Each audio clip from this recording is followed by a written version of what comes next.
श्री भाई श्री जयप्रकाश अग्रवाल जी, आयुष मंत्रालय के डायरेक्टर भाई विक्रम सिंह जी, मोरारजी देसाई इंस्टीट्यूट के डायरेक्टर भाई ईश्वर बसवराज रेड्डी जी, भाई अनंत बिरादर जी और आयनों के वरिष्ठ पदाधिकारी, उपस्थित बंधुओं और बहनों, आज का दिन सचमुच में एक अलौकिक दिन है। और वो इसलिए कि नेचुरोपैथी का विचार करने वाला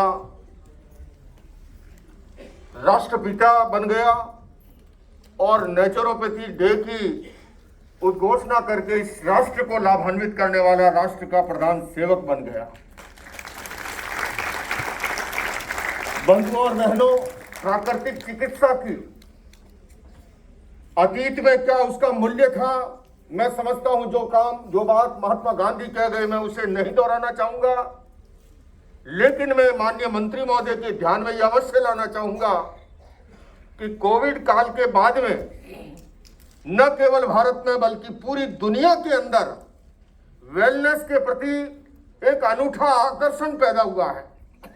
और हमारी भारत की महान विरासत, महान परंपराएं, प्राकृतिक चिकित्सा हो, आयुर्वेद हो, योग हो, इन तमाम विधाओं के प्रति पूरी दुनिया के अंदर न केवल आकर्षण बल्कि मैं कहना चाहूंगा, या बहुत से बिजनेसमैन बैठे हैं, आज दुनिया में सबसे बड़ा बिजनेस वेलनेस बनता जा रहा है।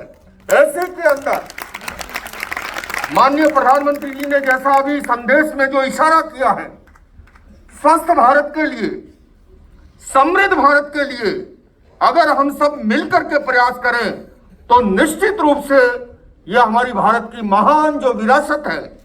मुझे जब पहली बार अंतर्राष्ट्रीय योग दिवस पर विदेश मंत्री बहन सुषमा स्वराज जी जब यूनाइटेड नेशंस लेके गई, मैंने उस मंच पर भी खड़े होकर के संयुक्त राष्ट्र संघ को संबोधित करते हुए पहले अंतर्राष्ट्रीय योग दिवस पर कहा था।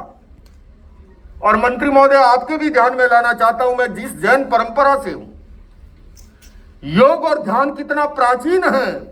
भगवान ऋषभ पहले तीर्थंकर से लेके भगवान महावीर 24वें तीर्थंकर तक जितनी प्रतिमाएं मिलती हैं वो सारी की सारी ध्यान और योग की मुद्रा में मिलती है। इससे बड़ा और क्या साक्षात उदाहरण होगा। जब से सर्बानंद सोनोवाल जी ने आयुष मंत्रालय को संभाला है, मैं कह सकता हूं, और यह अतिशयोक्तिपूर्ण नहीं होगा, इस मंत्रालय में एक नए प्राण उन्होंने फूंक दिए। और न केवल इतना, आने वाले समय में इन सारी विधाओं को कैसे बल देना है, अभी भी डायरेक्टर महोदय को बुला करके यही वो चर्चा कर रहे थे। तो सचमुच में ये समाज का सौभाग्य है कि एक ऐसी पूरी टीम, मैं इस अवसर पर भाई जयप्रकाश जी के बारे में भी कहना चाहूंगा अपनी बात संपन्न करते हुए। अभी हमारी संचालिका महोदय कह रही थी 100 लोगों का सपना लिया था, 100,000 यानी 1 लाख हो गए। आखिर जयप्रकाश गुना करना तो पहले ही जानते थे, ये 100 गुना करना पहले ही जानते थे।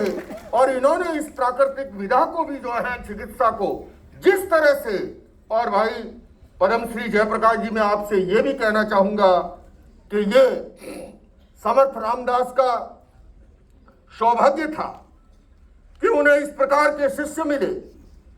ये परम रामकृष्ण का सौभाग्य था कि उन्हें विवेकानंद मिले।